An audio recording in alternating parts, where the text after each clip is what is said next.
Greece में मौजूद Zeus का मुजस्समा और तुर्की में मौजूद आर्टेमिस का मुजस्समा पुराने ज़माने के अजायबात में शुमार किए जाते हैं। ज़्यूस का मुजस्समा यूनानी देवी देवताओं में सबसे ज़्यादा अजीम समझा जाता था। असल में इसे देवताओं का बादशाह तस्वुर किया जाता था।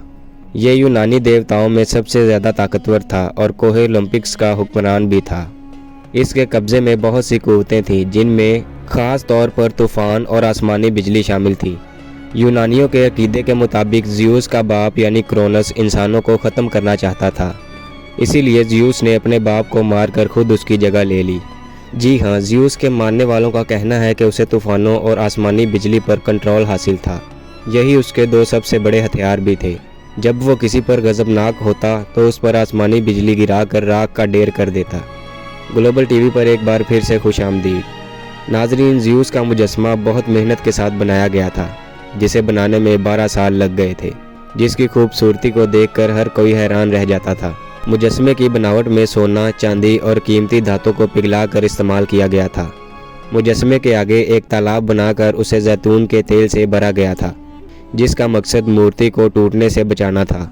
और जब इस तालाब पर सूरज की रोशनी पड़ती तो मूर्ति चमकने लगती थी।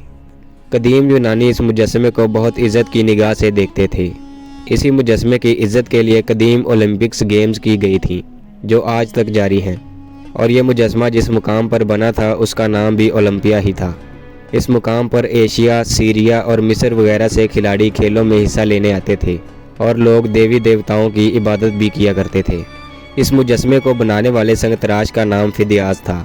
एक रिवायत के मुताबिक उसने ओलंपिक्स की पहाड़ी पर ज़्यूस से मुलाकात की थी, जिससे मुतासिर होकर उसने ज़्यूस का मुजस्समा बनाया।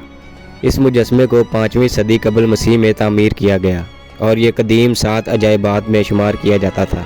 कहा जाता है कि ज़्यूस के मंदिर को बनाने में जादू का भी इस्तेमाल हुआ था।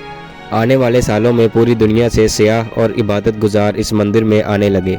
नाज़रीन, कदीम यूनानी ये अकीदा रखते थे कि अगरचा उनके देवी देवता गैर फ़ानी होते हैं और बड़ी बड़ी ताकतों के मालिक भी होते हैं, इसके बावजूद उनमें कुछ खसूसियात इंसानों जैसी भी मौजूद होती हैं। उनके अंदर हसद, नफ़रत और इंतकाम के जज्बात भी पाए जाते हैं। यूनानी ज़्यूस को देवताओं और इंसानों का बाप और बादशाह समझते थे, मगर तकदीर की देवी उसके काबू में नहीं थी। यूनानियों के मुताबिक ज़्यूस की शादी उसकी बहन हीरा से हुई थी। इसके बावजूद दूसरी देवियों के साथ भी उसके तल्लुकात थे। पहली सदी ईस्वी में रोम के बादशाह टाइबेरियस ने इस मुजस्समे को रोम ले जाने की कोशिश की, लेकिन उसे कामयाबी हासिल ना हो सकी।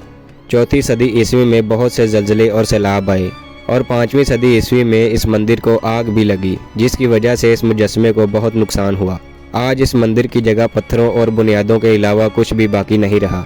फिदियास ने इस मुजस्समे पर 440 कबल मसीह में काम शुरू किया। वो मुजस्समे बनाने के लिए लकड़ी के फ्रेम पर सोने की चादरों और हाथी के दांतों को तराश कर इस्तेमाल किया करता था। इस मुजस्समे की चौड़ाई 20 फुट और लंबाई तकरीबन 40 फुट थी। यूनानियों के मुताबिक इसके दाएं हाथ में फतह का निशान है, जो कि हाथी के दांत और सोने का बना हुआ है। बाएं हाथ में उसकी अजमत का निशान है, जो तमाम दांतों से मिलकर बना हुआ है। इसके ऊपर उकाब बना हुआ है और इसके जूते और कपड़े सोने के बने हुए हैं। हैरत की बात यह भी है कि रिसर्चर्स को मंदिर के खंडरात और पत्थर तो मिल गए, लेकिन ज़्यूस के मुजस्समे का आज तक कोई निशान नहीं मिल सका। नाज़रीन, ज़्यूस के बारे में कदीम यूनानी अकीदों के बारे में आपका क्या ख्याल है, मुझे कमेंट सेक्शन में ज़रूर बताएं। ज़्यूस की सबसे बहादुर और खूबसूरत बेटी का नाम आर्टेमिस था।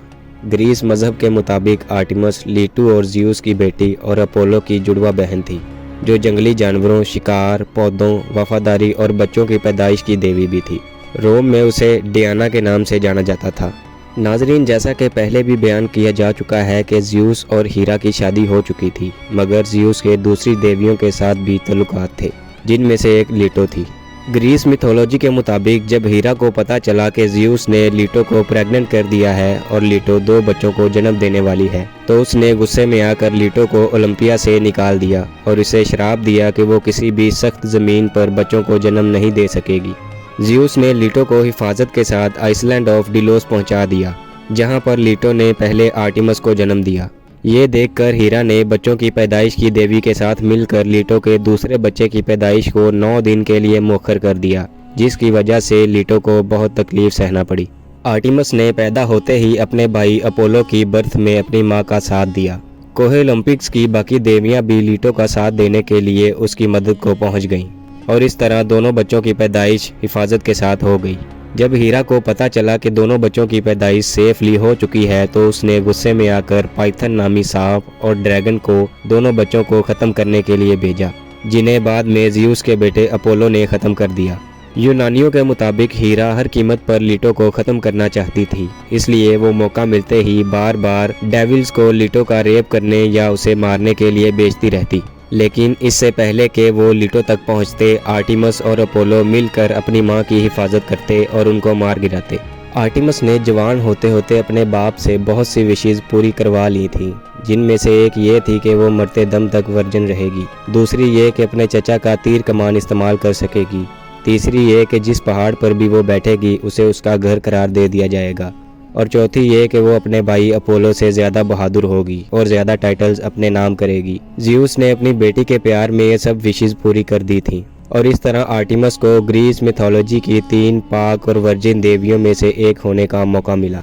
आर्टिमस हर तरह के खतरात से अपनी वर्जिनिटी की हिफाजत किया करती थी। अगर कोई उसकी पाकी को नुकसान पहुंचाने की कोशिश करता तो वो उसे मौत के घाट उतार देती। ऐसा ही आर्टिमस के कई साथियों के साथ भी हो चुका था, जो शिकार के दौरान उसके ज़्यादा करीब आ गए और अपनी वर्जिनिटी को बचाने के लिए आर्टिमस ने उन्हें मार दिया। ग्रीस मिथोलॉजी के मानने वालों के मुताबिक आर्टिमस सिर्फ अपनी वर्जिनिटी को ही महफूज नहीं रखती, बल्कि जो लोग उसे पूजते हैं उनकी वर्जिनिटी की भी हिफाजत करती है। नाज़रीन, आर्टिमस के मानने वालों के मुंह से अक्सर ये अल्फाज सुनने को मिलते हैं कि मुझे इंसानों से ज़्यादा जानवरों की कंपनी पसंद है, या मैं जंगल में जानवरों के दरमियान रहना ज़्यादा पसंद करता हूँ, क्योंकि आर्टिमस ने इंसानों के दरमियान रहकर शाही ज़िंदगी गुजारने के बजाय जंगल में जानवरों के दरमियान रहना पसंद किया था और वहीं रहकर अपने काम पूरे किया करती थी। आर्टिमस के टेंपल की बात की जाए तो वो अपने दौर की सबसे बड़ी और सबसे ऊंची बिल्डिंग हुआ करती थी। जिन लोगों ने इस टेंपल को देखा था वो कहते हैं कि इसकी छत आसमान की गहराइयों में चली जाती थी और ऐसा मालूम पड़ता था जैसे ये बिल्डिंग सूरज से मुकाबला कर रही हो। इसी वजह से आर्टिमस के टेंपल को दुनिया के 7 अजायबात में से एक माना जाता था। ये मंदिर जो तुर्की में मौजूद है, इसे 550 कबल मसीह में बनाया गया, जो उस वक्त इबादत के लिए इस्तेमाल किया जाता था। 356 कबल मसीह में एक शख्स ने इस इमारत को आग लगा दी, जिससे ये खस्ता हाल हो गई। उसी साल सिकंदर आजम की भी पैदाइश हुई। लगातार अगले 20 साल तक इस टेंपल की मरम्मत का काम जारी रहा। इस काम को सिकंदर आजम ने भी अपनी जवानी के दौर में जारी रखा। नाजरीन, मुस्ततील शक्ल की बनी हुई इस नफीस मार्बल की बिल्डिंग को बहुत सफाई के साथ तामीर किया गया था। मंदिर के सामने की जानिब एक बहुत बड़ा सेहन और चारों तरफ बागात थे। 1ली सदी ईस्वी से लेकर 4ठी सदी ईस्वी के दौरान ईसाई पादरियों ने इस इलाके में जाकर लोगों को ईसाइयत की तरफ बुलाया। शुरू में तो ये लोग अपनी देवी की इबादत को नहीं छोड़ना चाहते थे, मगर 4 सदियों के बाद यहाँ की सारी आबादी ईसाइयत कबूल कर चुकी थी। 401 ईस्वी में इस इमारत को गिरा दिया गया और ये तारीख की गहराइयों में गुम हो गई। नाज़रीन, आर्टिमस के मानने वालों के अकीदों के बारे में आपकी क्या राय है, मुझे कमेंट सेक्शन में ज़रूर बताइएगा। उम्मीद है ग्लोबल टीवी की ये वीडियो भी आपको पसंद आई होगी। भरपूर लाइक और शेयर करें। शुक्रिया। मिलते हैं अगली वीडियो में।